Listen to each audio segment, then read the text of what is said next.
The Mutual Broadcasting System presents The Mysterious Traveler, written, produced, and directed by Robert A. Arthur and David Coben, and starring three of radio's foremost actors, Brett Morrison, Joyce Gordon, and Leon Jenney, in Fire in the Sky.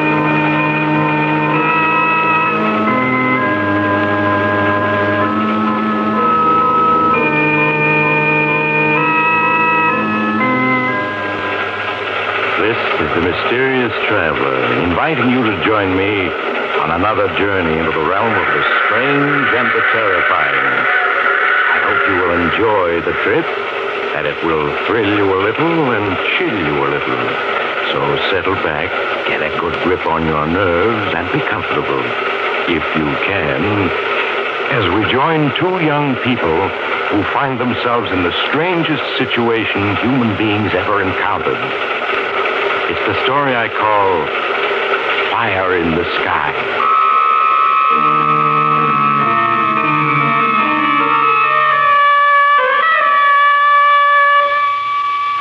It's late evening, and a convertible with the top down is driving along a lonely road in the Shenandoah Valley.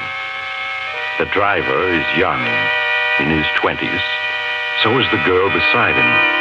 They're Mr. and Mrs. Nicholas Ramsey of New York City, married less than 24 hours and honeymooning.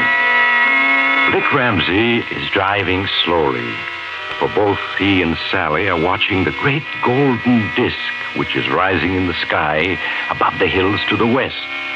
Not the moon, but the new comet which the whole world is talking about with excited interest and some apprehension.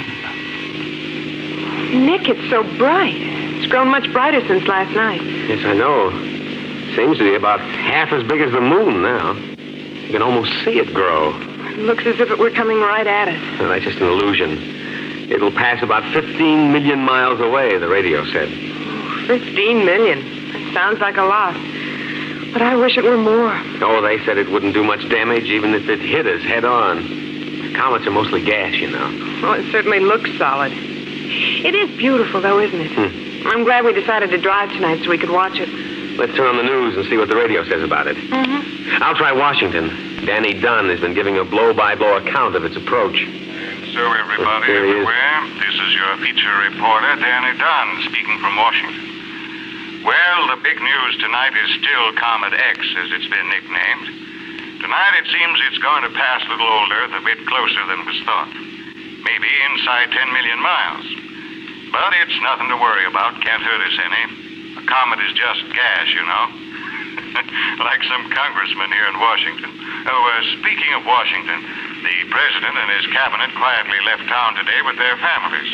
We're told they're going to a special government observatory where they can all see Comet X through telescopes. Well, that just shows you how interested everybody is. The rest of the world is standing outdoors tonight, keeping an eye on the sky. After all, this is a spectacle mankind sees only once in 1,000 years, and nobody wants to miss it. Well, folks, the government has asked me to pass along the following to you. Don't be alarmed if Comet X seems to be getting awfully close. I guess there's nothing new. I'll turn it It's just on. an optical illusion. Nick, look up ahead. Somebody's signaling us with a flashlight. Yeah, it looks like an old codger, one of the local natives, I guess. Oh, do you think we ought to stop? Such a lonely road. Oh, he probably just wants a lift. Anyway, he's so old he couldn't hurt us any.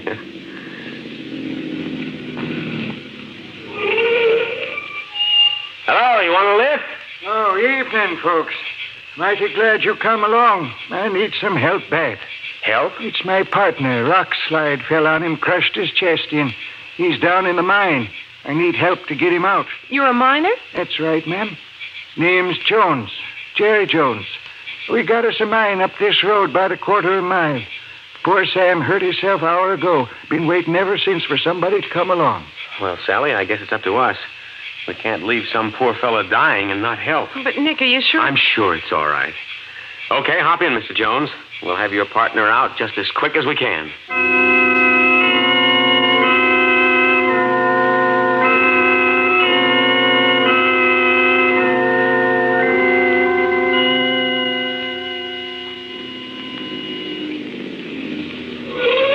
Here we are, folks. The little shack covers the mine shaft. Well, come along, Sally. Mm-hmm. I'm sorry we haven't any first aid equipment, Miss Jones. Oh, got some down below. This way, Mr. Ramsey. You have to go down on the lift. Nick, look how bright it is. The comet seems to be growing bigger by the minute. Here we are. Step inside, folks. I got the flashlight. You've got a regular mine lift in here. Machinery and everything. What kind of mine is this? It used to be a coal mine. Got abandoned. Me and Sam, we found a little vein of diamonds down in the coal. Diamonds? Now, wait a minute. There aren't any diamond mines in this country. Sure there is. Got some down below. Prove it to you after we fix up, Sam. Please step on the lift, Mr. Ramsey. Nick, I think this is a trick. So do I. A diamond mine. Listen, Jones, coal and diamonds don't go together, even though they're both carbon. So we're not getting on that lift. I'm afraid you have to, Mr. Ramsey.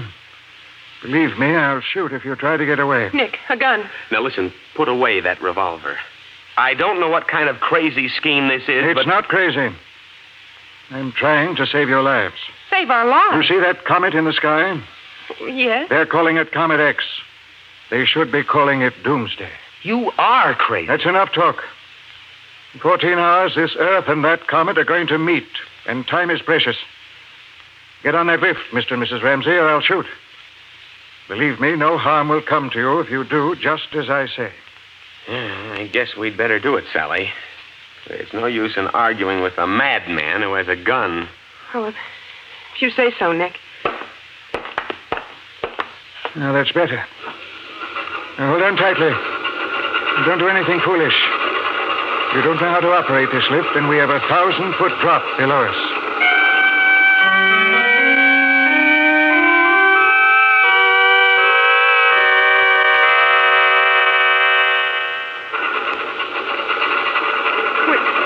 We've been going down for so long now. We're almost at the bottom, Mrs. Ramsey.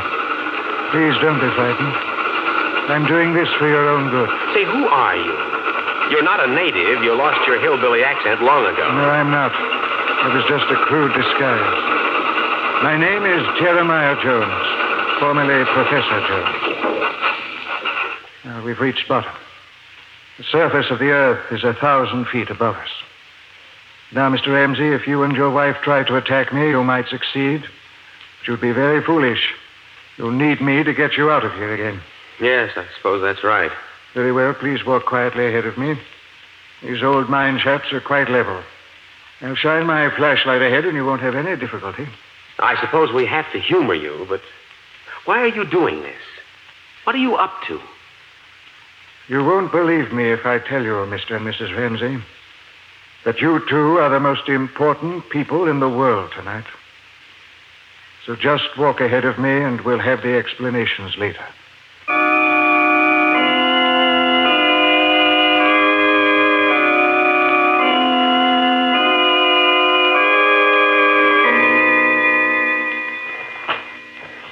How much further is it? All these tunnels is winding and twisting. Nick, I'm completely lost. Listen, Jones, if that's your name, come to your senses. Take us back to the surface and we'll forget this happened. Careful, there's a door ahead of you. Oh, yes. Push it open and go in. Well, shine your flashlight inside.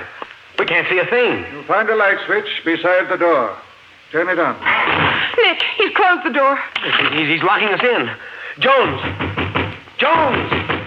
Please, Mr. Ramsey, turn on the light and just wait calmly. I'll be back. I have to go to the surface now to see if I can rescue anyone else. Jones! Jones! Oh, he's gone. Nick, I'm frightened. Now, it'll be all right, Sally. I'm sure it will. Said there was a light switch, didn't he? Yes. Let's see if we can find it. It should be here beside the door. Maybe it's higher. There, I've got it. Good Lord. Nick, we're in a room. Completely furnished. Yeah. Chairs, tables, electric lights. Oh, there's even a radio. Through those archways, I can see a kitchen, another room, But this place is like a furnished apartment. 1,000 feet underground, with walls of solid rock. And he's locked us in here. But why, Nick? Why? I don't know, Sally. I don't know. I guess we'll just have to wait and see.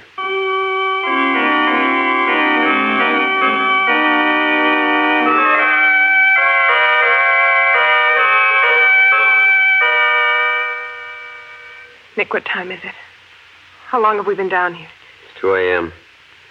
We've been locked in here nearly 4 hours. Nick, it's crazy. He's a madman. He must be. I wonder. If he's mad, there's certainly a method in his madness. But look around you. This furniture, a radio, a kitchen.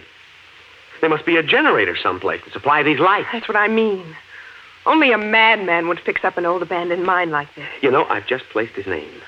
Professor Jeremiah Jones. Who is he? He's an obscure astronomer who 10 years ago claimed to have discovered a comet no one else could see. And he dropped out of sight.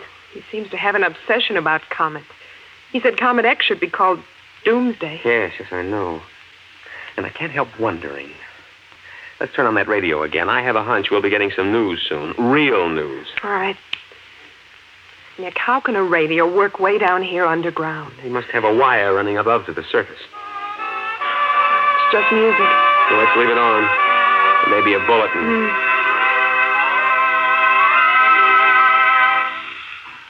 Hello, everybody. This is your special reporter, Danny Dunn, back with a very important bulletin. Nick. We've got to I hear have this. just come from a meeting at the Smithsonian Institute, and I have some last-minute news about our mysterious visitor, Comet X. He's leading up to something. Now, folks, I don't want to alarm you. Panic won't help anybody.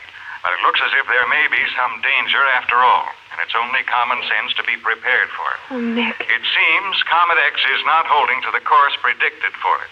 Its orbit now intersects the Earth's.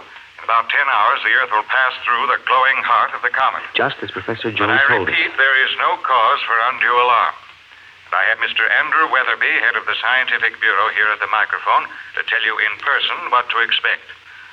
Mr. Weatherby, please. Nick, give me your hand. I'm frightened. Yes, this is big if they've got Weatherby himself on the air. Good evening, everyone. As you all know, a comet is composed largely of glowing gases. Now, just what effect these gases may have when the Earth passes through them, we do not know. But we anticipate they will be so tenuous they will hardly be noticeable. However, accompanying the comet is a core of tiny particles of rock and iron. Now, these, entering our atmosphere, will cause a spectacular display of shooting stars and may do some damage. I'll bet. Accordingly, the government is asking everyone to take the following precautions.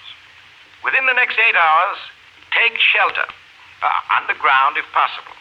Otherwise, in cellars or in air-raid shelters. Take with you all the food and water you can manage. Take bedding, warm clothes, and be prepared to stay under shelter for at least 48 hours. Begin your preparations now. You will receive further instructions by radio. But above all, remain calm. Well, folks, this is Danny Dunn again. I'll be standing by all night long to bring you the latest. Keep tuned in, and don't worry. This will be a great story to tell your grandchildren. So long for now. Nick, there's something they're not telling us. I'm sure of it. Do you suppose that the Professor Jones back. Why, Professor. Oh, Nick, he has 2 little children with him. Oh, one of them's just a baby. A little girl. Here, give it to me. There, it's all right. You mustn't cry. Everything's all right. Thank you. Now, if you, Mr. Ramsey, can take this little boy. Fortunately, he's still sleeping. Yes, let me have him. I've got him. Now, you sit down. You're all in, and there's blood on your coat. I'm afraid I've been shot. Oh. I'll put the boy on the couch there.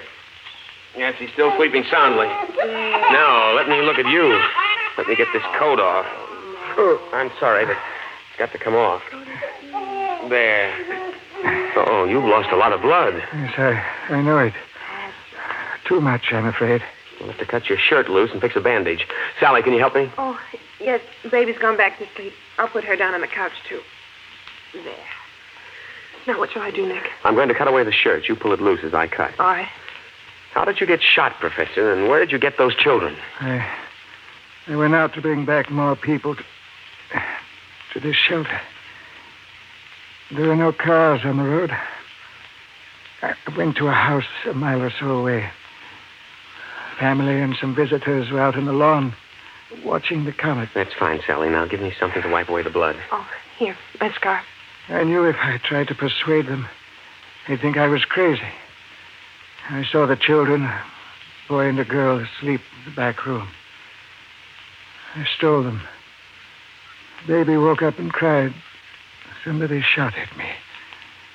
I got away in the darkness. Catch him, Nick. I've got him. Help me ease him into this chair. All right. He's passed out from loss of blood. And here we are, stuck down in an old mine 1,000 feet underground with 2 children that he's taken from their families.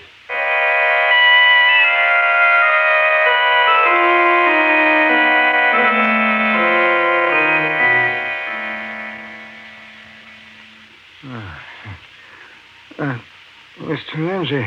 Yes, here I am. So you're awake. How are you feeling? Very weak, I'm afraid. How are the children? Oh, they're fine. Luckily, they're too young to be scared. Sally's out in the kitchen feeding them. Now, look here, Professor.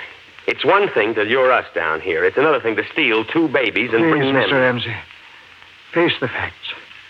Haven't I convinced you the entire world is in grave danger? Danger? From what? A few chunks of stone that may be part of a comet? The radio last night admitted some damage might be done. Some damage? What do the broadcasts say now? I don't know. We haven't listened. After we got you into bed last night and took care of the children, Sally and I just fell asleep. Since we woke up, we've been so busy we haven't had a chance to listen. Then turn on the radio now. Let's listen. Of course.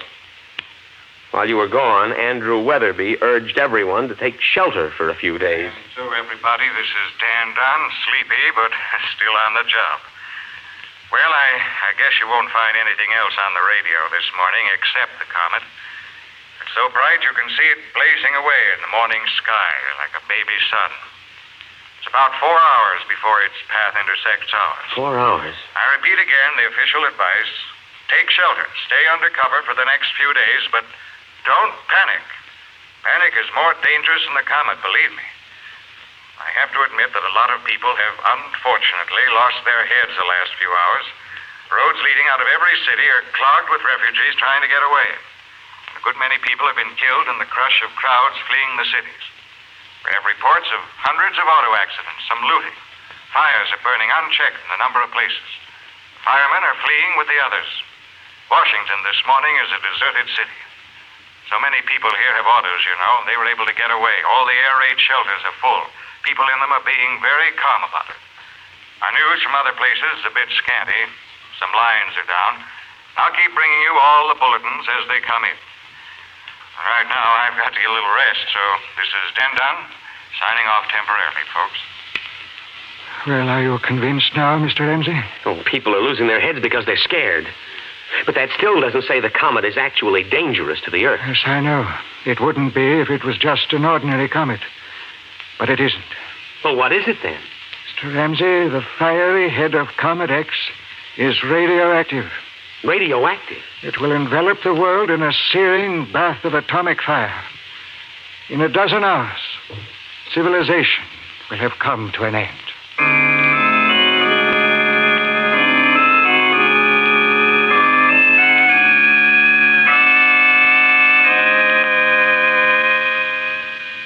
How's the professor, Nick? Unconscious. His fever is high, and he's in a delirium. His pulse is very weak. If only we could do something for him. I've done what I could from the medicine chest. In his mind now, he's reliving the time 10 years ago when he first discovered Comet X and predicted that it was radioactive. He predicted that? Yes. Yes, we had quite a talk while you were busy with the 2 kids. He was an obscure professor of astronomy in a little college. He found a speck of light wandering around in the sky, identified it as a comet, analyzed it as being radioactive, and predicted that on its next visit it would strike the Earth. And nobody believed him? Well, the comet had vanished by then. Everybody thought he'd imagined it. And when he claimed it was radioactive and would destroy civilization, that was too much. He was fired, he had a breakdown, and was in an institution for years. Oh, yes, now I remember. I read something about it years ago. But the war was on, And people had other things to think about. Everybody forgot Professor Jones and the comet. You see, the atomic bomb hadn't been developed then, so the idea of an atomic comet was considered plain crazy. And now it's come true. Oh, Nick. Yes. Well, let's turn the radio on again, see if Danny Dunn is still broadcasting. All right. What time is it? Well, my watch says 8. Must be 8 at night. No way to be sure way down here underground. Well, everybody, Here it is. I don't guess there's much more I can say. We're broadcasting from the sub-basement of the building. There's about 6 of us locked in here. I don't know how much longer we can hold out. We haven't had any communication from outside Washington for the last hour. All wires are dead. Can't pick up any other radio broadcasts. Washington's a dead city now. It's a weird sight. We have a television camera hooked up on the roof. Shows all of the big government buildings outlined by a ghostly, greenish light. Luminous gas surrounding the head of Comet X. We're right in the middle of the comet now. Be about 6 hours before it starts to withdraw. Anybody who can hear me, stay underground as long as you possibly can. Don't come out. The radioactivity will be deadly for a long time yet. Estimates vary. One guess was that our Earth will be poisoned for 20 years to come. In that case, our power seems to be failing. I guess we'll have to sign off now. So long, everybody. He's gone up the air. Nick, think of the whole world dead. Now, wait a minute, darling. There's bound to be millions of people in safe places like we are. Caves, tunnels, old mines. Yes, but did you hear what he said? The Earth may be poisoned by radioactivity for years.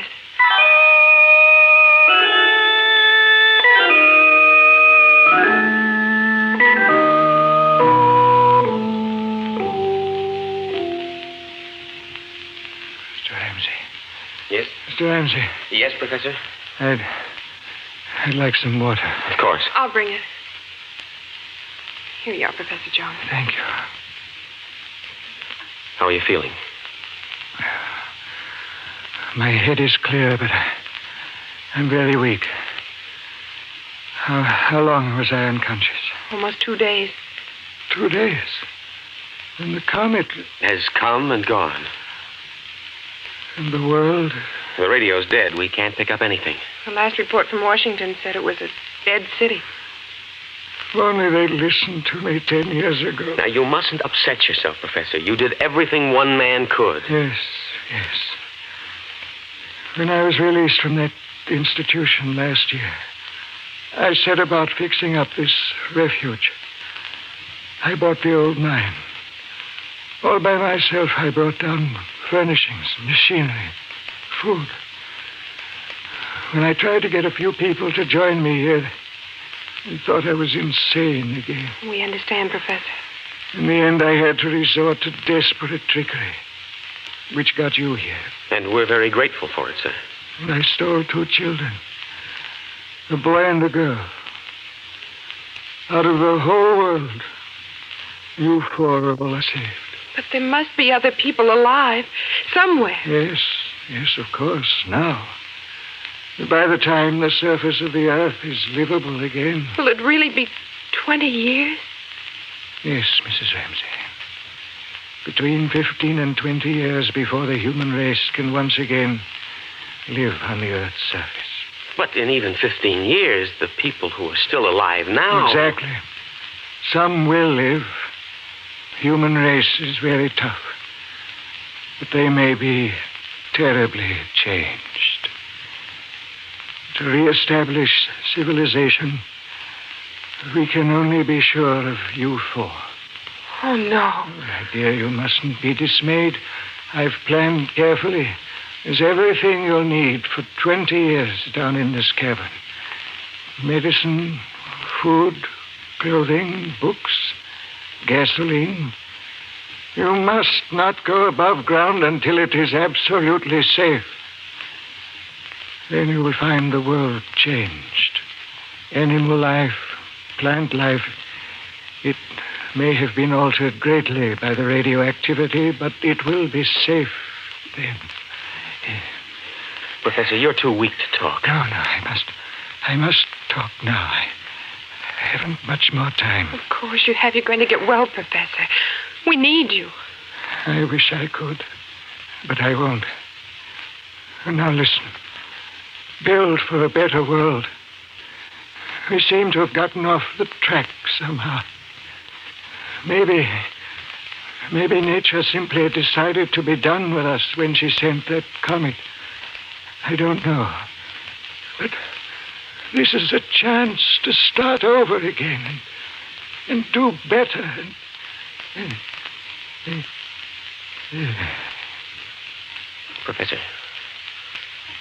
Professor Jones. Nick, he's not... I'm afraid he is.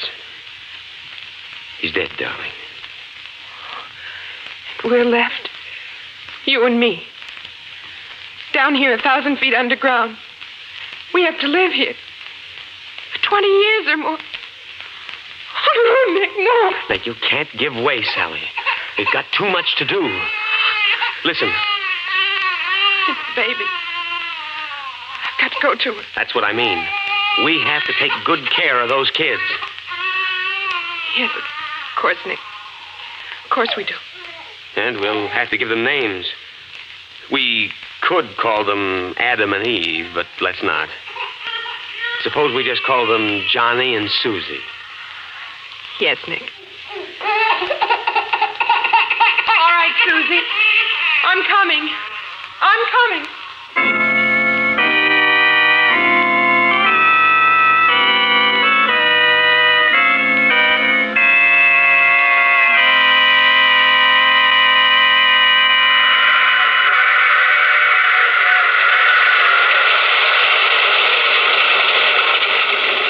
This is the mysterious traveler again. I wonder if you'd help me check up on something. Would you just step outside and have a look at the sky? There's a speck of light up there, just to the right of the North Star. It wasn't there last night, and I was just wondering if you... Oh, but it couldn't be a comet. Of course not. And even if it is, I'm sure we're in no danger. Of course, if you'd like to know the location of a nice, deep cave... Oh, you'll have to get off here. I'm sorry. But I'm sure we'll meet again. I take this same train every week at this same time.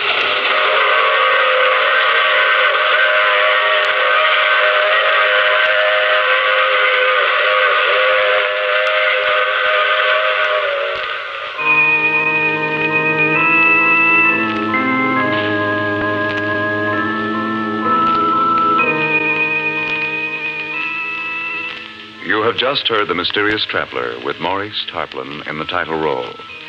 Others in our cast were Brett Morrison, Joyce Gordon, and Leon Janney. Original music played by Fred Mendelssohn. All characters in our story were fictional, and any resemblance to actual persons in name or otherwise was purely coincidental. Bill Tonkin speaking.